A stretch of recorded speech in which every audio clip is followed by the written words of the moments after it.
The Pike County mass murder is now being described as premeditated and well planned out. Good evening, I'm Candace Lee. Since the investigation began, more than 50 people have been interviewed and more than 100 law enforcement personnel are working on this case. Authorities say they are on the hunt for the person or persons responsible for killing 8 members of the Roden family, execution style.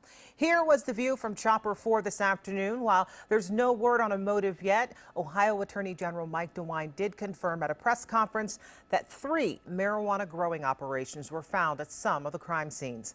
NBC4's Courtney Yoon joins us live from Union Hill Road. Courtney, a lot of details emerging from this case with officers still working around the clock.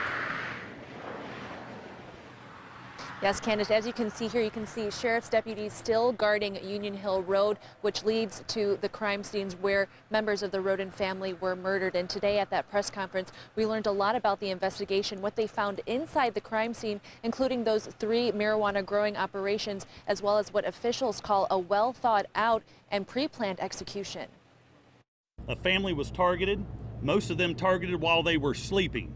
Pike County Sheriff Charles Reeder says crews were out searching today near the crime scenes. From above, we could see them looking for evidence. They are going to go to the wooded areas of each and every one of these scenes. There's 38 members to make sure that there is absolutely nothing that was missed. Ohio Attorney General Mike DeWine says the person or people still out there responsible for these murders committed a sophisticated crime.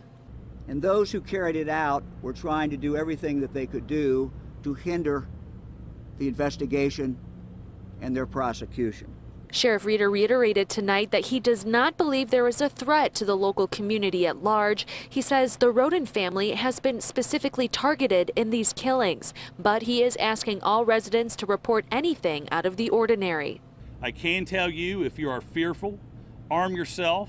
If you feel that you need to protect yourself or family, do so. We have to be vigilant. We have to work around the clock, and we have to get the things that we need. So in the end, the prosecution has what they need to do their job as well. And like Sheriff Reeder said, officers will remain on scene here around the clock guarding Union Hill Road. They said because of the seriousness of the crime, they want this area to remain secured in case investigators need to go back in for a second look. And officials are also asking anyone with any kind of information regarding this case to please call them. There's also a $25,000 reward with key information leading to the arrest or conviction of the people responsible for these crimes. You can call toll-free 1-855-BCI Ohio, or you can also call the Pike County Sheriff's Office at 740-947-2111. Live in Adams County, Courtney Yoon, NBC4. We are now putting faces to the names of all of the victims tonight. Dana Roden and her ex-husband, Christopher Roden Sr., their children, Chris Jr., just 16 years old, Hannah, 22, Clarence, age 20, who went by Frankie. His fiancee, Hannah Gilley, also killed. So were Kenneth and Gary Roden.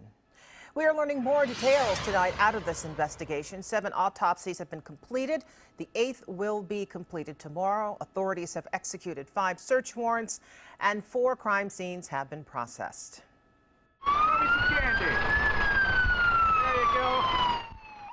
The sirens heard in Piketon this afternoon were a little less somber today than they were just 2 days ago when officers responded to the scene of 8 family members murdered. Orange and camo ribbons, as well as several memorials in the annual Dogwood Festival Parade, paid tribute to the Roden family. People who knew the family and even those who didn't say this brutal crime has brought their small community together.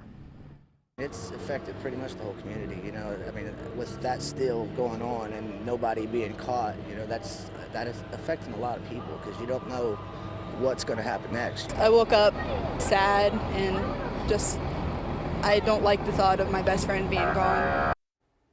For continuing coverage and updates to this tragic story, stay with us on air and online at NBC4i.com.